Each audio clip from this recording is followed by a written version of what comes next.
Hi everybody, my name is Kaylee. I've chosen to do my case study on the Great Chilean Earthquake, also known as the 1960 Valdivia earthquake.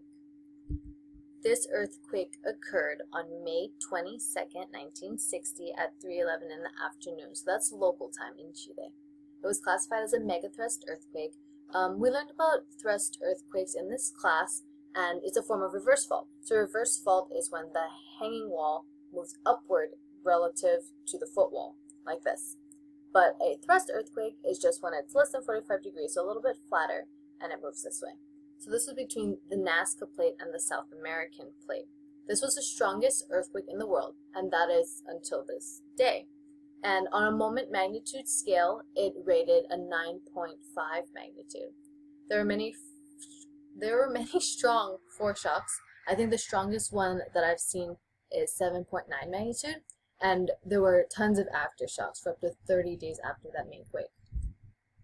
So this is where the epicenter is located, right here, at 39.5 degrees south, 74.5 degrees west, right off the coast of Valdivia, which is in southern Chile right here. The epicenter is on the surface, but the focus was about 20 miles below. So this is what caused the earthquake. It happened at a subduction zone, whereas one plate goes under or subducts beneath another plate. So this is the Nazca Plate right here, and it's going below or subducting underneath the South American Plate here.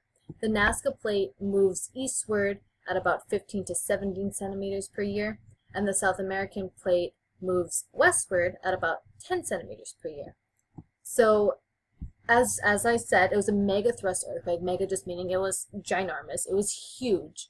And the thrust part of it is where it's less than 45 degrees, so it actually went more that direction, right there. So in the animation that I'm going to show next, just remember that the Nazca Plate will be on the left side here, and the South American Plate is on the right side here. So let's go to that one. Oops, here we go. So this is your Nazca Plate here, your South American Plate here. The tension's building up here, oops, as you see in red, and then when it releases, that's the earthquake. And then it causes the tsunami by displacing water upward, and then the ripples will go outward. So the tsunami generated by this earthquake traveled across the Pacific at over 200 miles an hour. It's pretty crazy. So this is the Nazca Plate here, moving eastward, and the South American Plate. So it's going beneath the South American Plate, and this earthquake caused a 1,000-kilometer rupture right here, this yellow line. So the damages from this earthquake are estimated to be about $400 to $800 million, but that's in 1960s dollars. If you were to convert that to today's dollar, then it's about $3 to $6 billion, which is crazy. For death totals, I couldn't really find an exact number. They never really, I guess, calculated a real number. So the highest estimates I found were about 6,000 total. The lowest estimates I found were about 1,000 to 2,000. So that's pretty good for an earthquake of this size. That's a small number of deaths. A lot of these deaths had to do more with the tsunami than anything. The earthquake really didn't cause that many deaths. People were out of the buildings and stuff. But for this earthquake, a destructive tsunami was triggered. It went as far as Japan. There were landslides that were also triggered, and a possible volcanic eruption. This is the map showing the tsunami path and strength, or height, I guess. So this is the epicenter here. The tsunami hit the southern coast of Chile about 10 to 15 minutes after the quake. Then 15 hours later, in Hawaii, the tsunami hit, and up 20 plus hours later, the tsunami hit like Japan and the Philippines and stuff. So the local tsunami hit the coast of Chile about 10 to 15 minutes after the quake, and this was a 26-foot wave. That was the first wave that came in. And then the next wave about 10 minutes later, that was a 35-foot wave. And that wave was estimated to have killed about 1,000 people. Although a lot of people had originally moved to higher ground, I guess between the first and second wave, they either thought it was done, or even the people that had thought they were on high ground weren't really on high enough ground, and those people got taken back out to sea. So this is the tsunami reached Hawaii about 15 hours later. Most of the damage was in Hilo. In like Maui on Kauai, there wasn't like significant damage at all. I think the tsunami did kind of affect the area, maybe like elevated the sea level, but it wasn't much. So the most damaging wave was a 35-foot wave that came through, and that killed 61 people and injured 43 people. There's about $24 to $75 million in damage. The thing with Hilo was there was like a misunderstanding between the people and the warning center. So although they sounded a siren, people weren't really sure if that meant that they needed to evacuate it like now, or if they were gonna do another siren that said, yes, now is when you evacuate, and that first one was just kind of like a warning something may be coming. So that's pretty much why that 61 people were killed in this. This is the town clock of Waikea. It's stopped at 1:04 in the morning, which was when that largest wave hit. And it's stuck on that time now just to remember this day in history and how tragic it was. The tsunami reached Japan after 22 hours.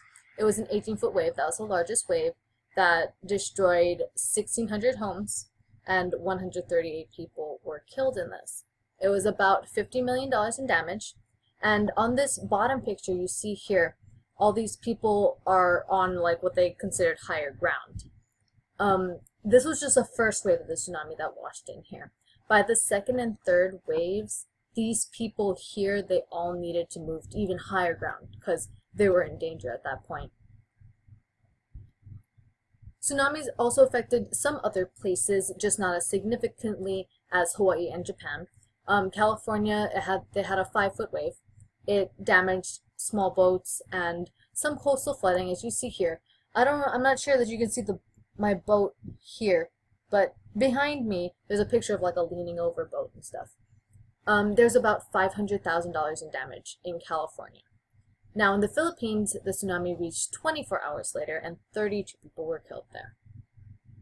There was some other damage recorded on like Easter Island, Samoa, and New Zealand, but none of it was really, really significant. It was just kind of like, oh, the waves did come through here, and we did see a tsunami, but there wasn't much damage. Now moving on to landslides. Most of the landslides happened in the Andes Mountains, or the Chilean hillsides, and it did kill 18 people. The most significant thing with the landslides is that it like blocked rivers and lakes and caused a whole lot of flooding in that area.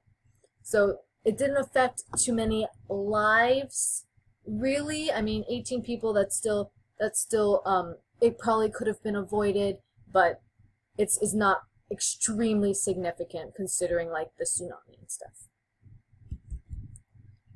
This is also something that may or may not be associated with the earthquake.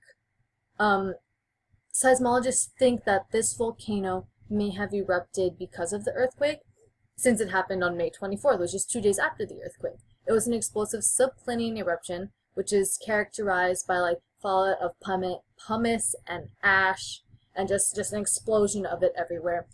It created a 5-mile thick mushroom like ash cloud into the sky, but it wasn't too significant. Everybody else was focused on the damages of the earthquake and the tsunami and just all that chaos going on elsewhere.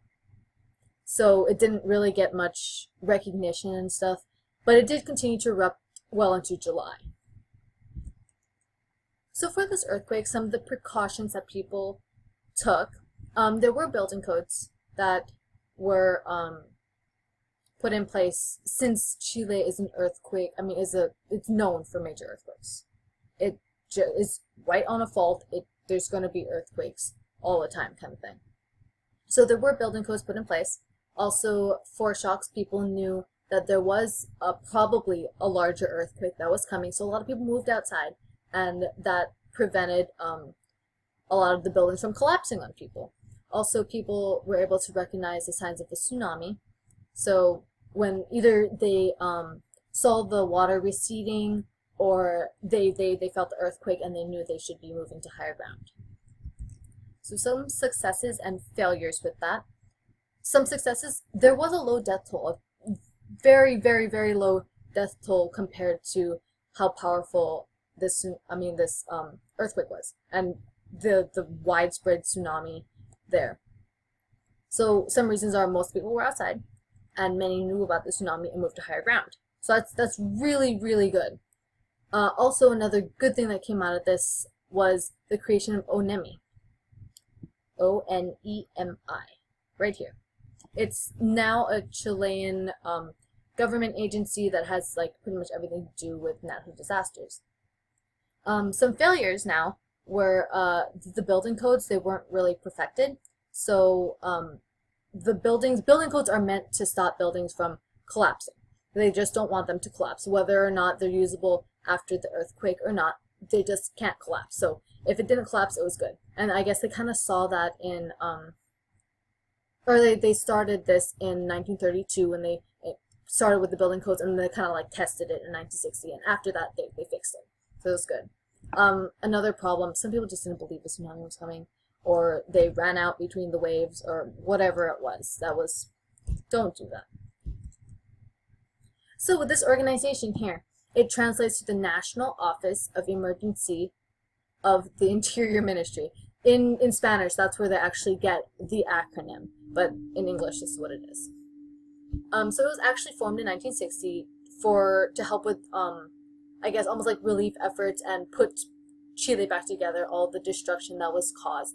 So it was just help for those issues. But then after the earthquake and everything was settled and stuff, it was never disbanded. So now today, it's a Chilean government agency that's dedicated to natural disasters. And they help with either like cleanup and stuff, also mitigation techniques and teaching people about it, giving out information and stuff. So it's really good. I think now they even have their own emergency system or warning system. So that makes it even better and safer for the people of Chile. Some lessons learned with this disaster: better building codes are needed. So they need to be able to withstand all that shaking, especially in Chile, because it's a place known for its very, very powerful earthquakes. Also, that building codes need to be enforced. So, I mean, just having the building codes there doesn't really mean anything until they're enforced and every building it can withstand an earthquake. They won't collapse. Also, people need to pay attention and act on the natural warnings. So when you feel the shaking, you need to get outside so that nothing's going to collapse on you. When you see the waves receding or you feel the shaking, whichever one, you need to get to higher ground, and you need to just listen to that sort of thing. In Hilo, this has more to do with Hilo. Listen to the official warnings. So when you do hear the siren, I mean, now they have fixed the problem. At that time, they weren't. I guess it wasn't really set. But since the problem is fixed now, listen to the warnings. If you hear the siren, that means go. Just move to higher ground. So, moving on to pretty much tsunami lessons learned.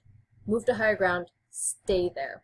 Because tsunamis come in multiple waves, and you don't know how long it's going to last. It can last hours long. Also, leave your belongings. I guess one story that they told about this earthquake and tsunami, there was this one merchant, and I guess he was really, really rich.